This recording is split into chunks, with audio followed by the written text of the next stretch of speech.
2026년 4월 21일입니다. 여러분의 스마트폰 가격이 어제보다 2배로 뛰었다면 믿으시겠어요? 단순한 인플레이션 때문이 아닙니다. 지금 우리 머리 위에서 벌어지는 거대한 고래들의 전쟁 때문이죠. 한국은 반도체 강국이니 이 싸움에서 무조건 유리할 거라 믿으셨나요? 미안하지만 그건 너무 순진한 생각입니다. 우리가 양쪽에서 박수받는 주인공인 줄 알았는데 사실은 양쪽에서 밧줄을 당기는 줄다리기 판에 가운데 토막이 된 셈이거든요.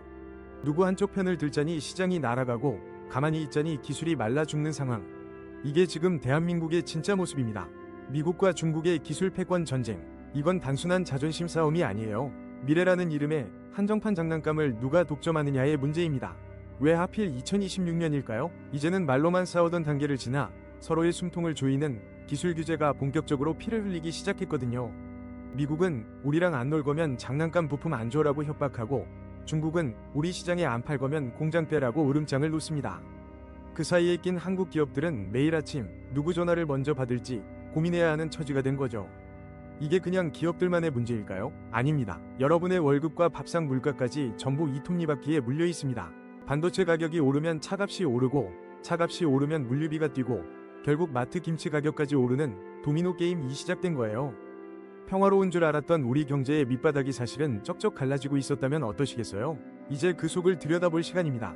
축복인 줄 알았던 우리의 기술력이 어쩌면 우리를 가장 먼저 공격하는 부메랑이 될지도 모른다는 사실이요. 지금 글로벌 공장들은 대혼란에 빠졌습니다. 옛날에는 싸고 좋은 부품만 찾으면 끝이었죠. 하지만 이제는 누구네 집 부품인지부터 검사받아야 합니다. 부품 하나 잘못 썼다가 온 나라 수출이 막힐 수도 있는 살얼음판 경제 시스템이 되어버린 겁니다. 이걸 경제학에선 공급망 양극화라고 어렵게 부르는데 쉽게 말하면 학급 분열이랑 똑같습니다.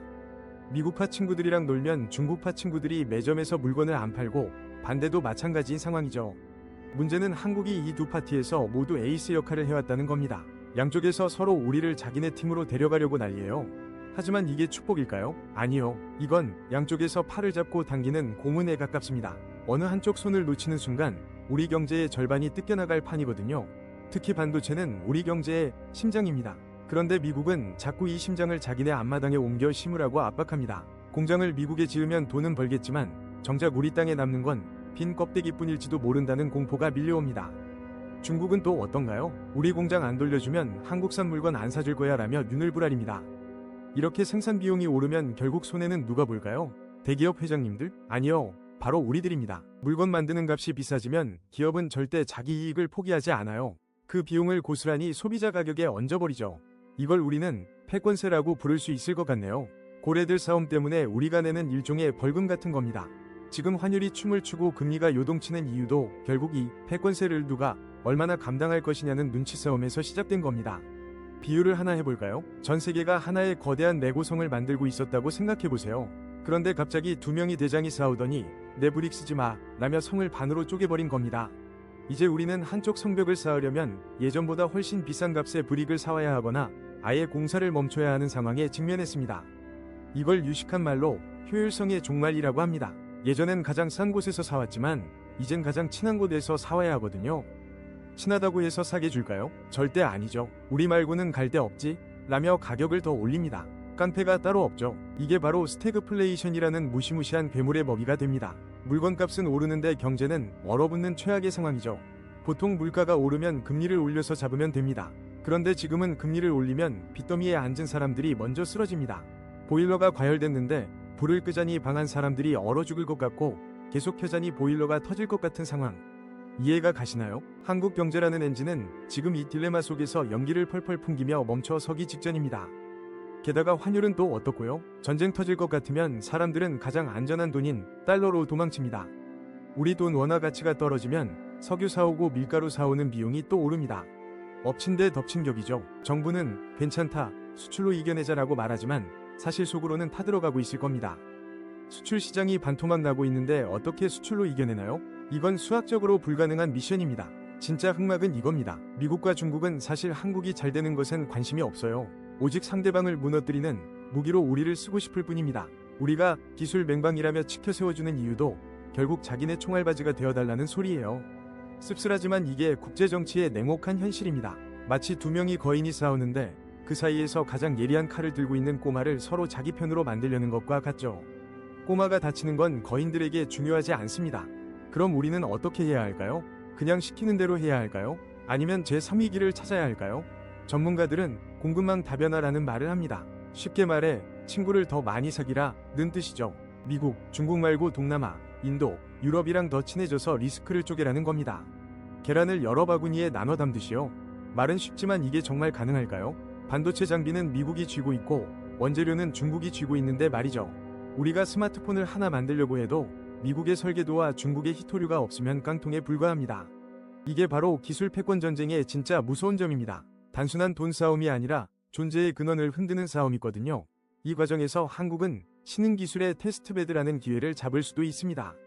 남들이 안 만드는 독자적인 기술, 누구도 흉내낼 수 없는 우리만의 비장의 무기를 개발한다면 상황은 달라집니다. 하지만 그 무기를 만드는 데 들어가는 돈과 시간이 어마어마하죠. 지금 우리 정부와 기업은 그 도박을 할 준비가 됐을까요? 지금 당장의 성과에 급급해서 미래를 팔아치우고 있는 건 아닌지 우리는 날카롭게 감시해야 합니다. 결국 이 전쟁의 승자는 가장 힘이 센 국가가 아니라 가장 끝까지 대체 불가능함을 유지하는 국가가 될 겁니다. 여러분이 쓰고 있는 인공지능, 여러분이 타고 다니는 전기차, 이 모든 편리함 뒤에는 기술 종속이라는 무거운 사슬이 숨겨져 있습니다. 만약 오늘 밤 특정 국가가 기술 스위치를 꺼버린다면 우리 일상은 그 즉시 석기시대로 돌아갈 수도 있어요. 우리가 누리는 이 문명이 얼마나 위태로운 모래성 위에 지어졌는지 느껴지시나요? 이 사슬을 끊으려면 고통스러운 체질 개선이 필요합니다. 당장 싸게 먹히는 약 대신 쓰지만 몸에 좋은 보약을 먹어야 하죠. 그런데 지금 우리 사회는 어떤가요? 서로 내 탓 하며 정작 중요한 미래 전략은 뒷전인 것 같아 안타깝습니다. 이대로 가면 우리는 미국과 중국이라는 거대한 맷돌 사이에 낀 콩알, 신세가 되어 가루가 될지도 모릅니다. 가루가 되지 않으려면 콩알이 아니라 강철굿을 이디어야 합니다. 가르려고 해도 갈리지 않는 존재 말이죠. 그게 바로 우리가 말하는 초격차 기술의 본질입니다. 남들이 따라올 엄두도 못 내는 우리만의 영역. 하지만 안타깝게도 그 격차는 점점 줄어들고 있습니다. 추격자들은 거세고 우리는 발목이 잡혀있죠. 이제 결론을 내려야 할 때입니다. 한국은 축복을 받았을까요? 아니면 재앙에 빠졌을까요? 정답은 우리가 선택하기 나름이라는 뻔한 대답이 아닙니다. 현실은 훨씬 냉혹해요. 우리는 이미 전쟁터 한복판에 던져졌고 돌아갈 길은 끊겼습니다. 전진 아니면 추락뿐이죠. 이 전쟁에서 살아남는 유일한 방법은 누구의 편도 아닌 우리 자신의 편이 되는 겁니다. 외교적 밀당을 잘하는 수준을 넘어 우리가 없으면 전 세계 기술 생태계가 멈춰버리는 심장이 되어야 합니다. 2026년에 우리에게 남겨진 숙제는 명확합니다. 거대 패권의 틈바구니에서 단순히 생존하는 것을 넘어 그들이 우리를 필요로 하게 만드는 것. 이것만이 우리가 재앙을 축복으로 바꿀 수 있는 유일한 열쇠입니다. 만약 우리가 이 기회를 놓친다면 다음 세대는 이 시대를 대한민국 몰락의 시작으로 기억하게 될지도 모릅니다. 그 열쇠를 쥐는 과정은 매우 고통스러울 겁니다. 세금은 오르고 투자는 줄어들고 성장은 정체될 수 있죠. 하지만 그 고통을 견뎌낸 뒤에야 우리는 비로소 진짜 독립을 맞이할 수 있습니다. 경제적 자립 없는 정치는 허구입니다. 기술적 우위 없는 평화는 구걸에 불과하니까요. 지금 여러분이 들고 있는 스마트폰, 그리고 그 안에 반도체 한 알이 바로 우리의 미래 영토입니다. 우리가 이 영토를 지켜내느냐, 아니면 패권 국가들에게 조공으로 바치느냐, 선택은 이미 시작되었습니다. 기억하세요. 국제사회에 영원한 우방은 없습니다. 오직 영원한 이익만이 있을 뿐이죠. 우리가 그들의 이익에 부합하는 존재가 되는 것, 그것이 가장 강력한 안보입니다. 오늘 이야기가 조금 무거웠나요? 하지만 눈을 감는다고 해서 폭풍이 멈추지는 않습니다. 폭풍을 뚫고 나갈 항해도를 그리는 일, 이제는 우리가 함께 고민해야 할 때입니다.